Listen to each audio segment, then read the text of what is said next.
being black is our favorite thing. That's the best thing That is ever. the number Like, one what thing, else would we right? do? Like, seriously, it is the most fun that we have. Literally. All black everything.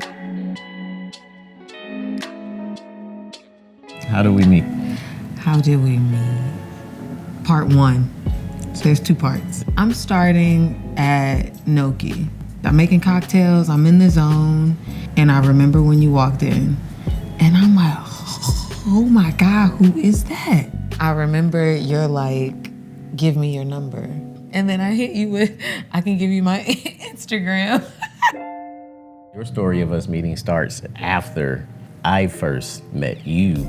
First time was at Mardi Gras, and you were working a bar event, and that was my very first time ever running into you. And I remember noticing you.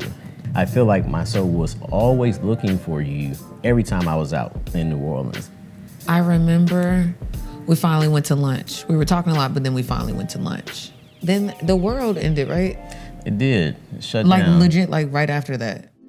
I just remember communicating a lot.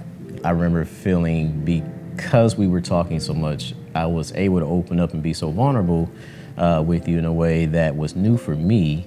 It went from the communication to you were just dropping dinner off at the house. I've never eaten more Mexican food before this period of my life. I met Roman first, right? I was so nervous. I was like, oh my God, what if he doesn't like me? And he was the sweetest. It was like very confused. Like, it's usually just me and my daddy. Like, but you've been here for a couple days now. I feel like he needed answers. Like early on, but then it stopped. Then he was like, when are you coming over? Yes. He was expecting you to be around. I said, oh, we're together. I do remember that. I don't know how to pick one thing I'm grateful for. The first thing that comes to mind I'm grateful for in this marriage is being able to have a family. That's the first and foremost, to be able to have you and the boys. I remember trying to help you understand that, hey, you know, remember these are just kids, and like they see you as a mother figure to them. Like they absolutely love you because they can feel and sense love from you. And I will always tell you that, like, don't overthink it, don't worry about it. Like, these are literally just kids, and they are so happy to have you. I just expected to be a lifelong bachelor because I've been a parent my entire life, and you know, you're not really having women date you seriously when you're a young father, because if they don't have kids, they trying to, you know, they think about their future, rightfully so, and they don't want to necessarily always take on a pre-baked family. I never felt as good about anyone else in their life as I did with you, and that was instantaneous. It was instant. It might have been the Mexican food again that she was feeding us. I was feeding y'all real good. I do remember that. It was instant. I remember the first date, and see, it was opposite for me. I knew I wasn't having any kids, so that was always a struggle while I was dating. And I remember you telling me about the boys, and I'm like, oh, that's perfect. That's so sweet. And it was my time to ask the infamous question. And I was like, do you want any more? And before I could give more, you said nope. No, I said, hell no.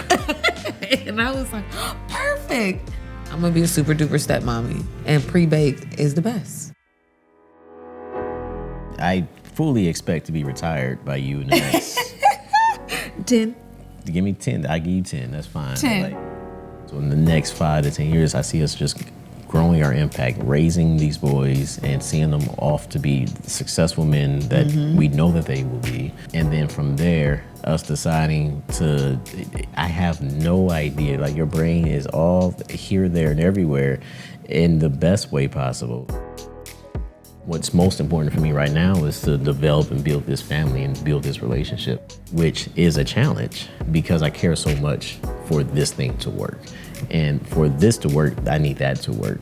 After all that is said and done, we come back to the bar that we've built and the environment that we've created for people to enjoy. And then for me, just to play a supporting role in the background, making sure that things are out of your way and that you're not thinking about certain things so that you can practice your craft. Yeah. That's really important for me, to give you the opportunity and the space so that you can do what you do well. How does it feel to love a black man? It feels like it was one of the most important things I was meant to do.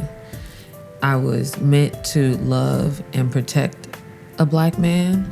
I was meant to give all of myself to a black man. I couldn't see myself doing anything else. Like, I was here to love you. I was here to love a black man. How does it feel to love a black woman? I think it's absolutely accurate for you to feel that you were meant to, or you were supposed to, or like this is what you're here to do.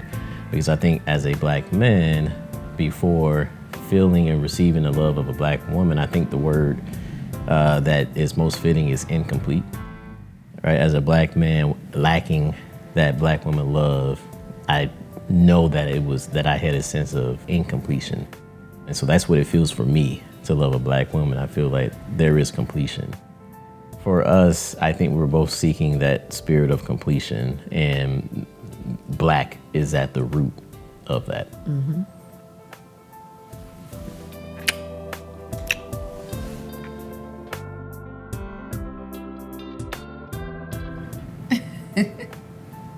I feel like you told me so much. What? Right now. We talk about this all the time. Not like that. You just look don't like be you're about to listening. cry. Ooh. Don't do that. Nobody crying. Don't do that.